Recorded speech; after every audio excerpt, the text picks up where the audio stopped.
Testing. All right, how you guys doing? Thank you. Thank you all for giving up your Sunday and being here. And right now, hearing all these great young student artists, we call them student artists, student musicians, who are carrying on the lineage of this great American music we call jazz. So the next group, the final group you're going to hear, with our fantastic, great artists, was a dream a couple of years ago back, several years ago back, about putting together students who would represent the various schools we have in our district. And obviously, we're the second largest district in the nation, and we can't bring kids in every school, but we do our best to try to bring them all together and to work as one, to be united, to learn this music, and the opportunities that's led them to play at various jazz festivals here in Los Angeles. And the next one, next time they're performing, will be at the Blue Note Jazz Festival, which was formerly the Hollywood Bowl Jazz Festival, which was formerly the Playboy Jazz Festival. And we say that because it all was in the name of jazz and the support that it has for our kids to play on one of the world's famous stages. So, with that in mind, it was myself, Dr. J.B. Dias, Daniel Seif, we got together and started concocting this program, which Dan said earlier that it led to being a jazz academy, and it's open to all students in the spring semester. They have to get to our rehearsal sites on their own. We have a lot of thank you parents who are there to support your students and bringing them out there to El Sereno where they rehearse. And it's a labor of love, because when people come, they rehearsed yesterday. They have to get there on their own. And these are the talents that we want our kids to develop as they go on to be ready for the world, right? So give them all a big hand, please. So here on the stage,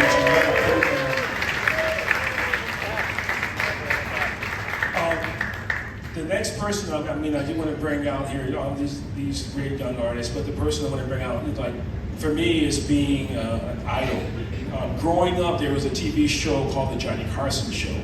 And the Johnny Carson Show was late at night, for those of you who were able to stay and watch it. But on there, they had one of the most phenomenal big bands with live musicians and live artists. And once I started, playing the saxophone, this one person was always on my mind. He was always on the radio. I told the kids yesterday, the radio, that little thing that's listened to on the radio. Now they listen to other things. But this saxophone player has had an incredible history of playing music in all genres. Pop, jazz, you name it. He did a tour with the Rolling Stones. For him, that was, to me, the quintessential artistry, being able to play and do everything and do anything. And he is a phenomenal person. Over 1,500 recordings he has played on. And we're so happy that he is here today. Now, he played with us last year at the Hollywood Bowl. So now he's back here again this year here to play with us.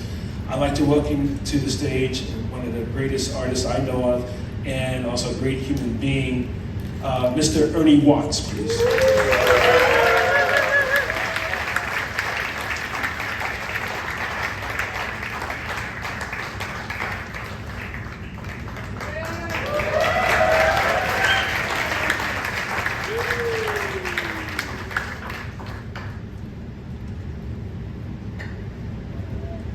First tune they're going to play is by the great Wayne Shorter, and it's called One by One.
What do you think?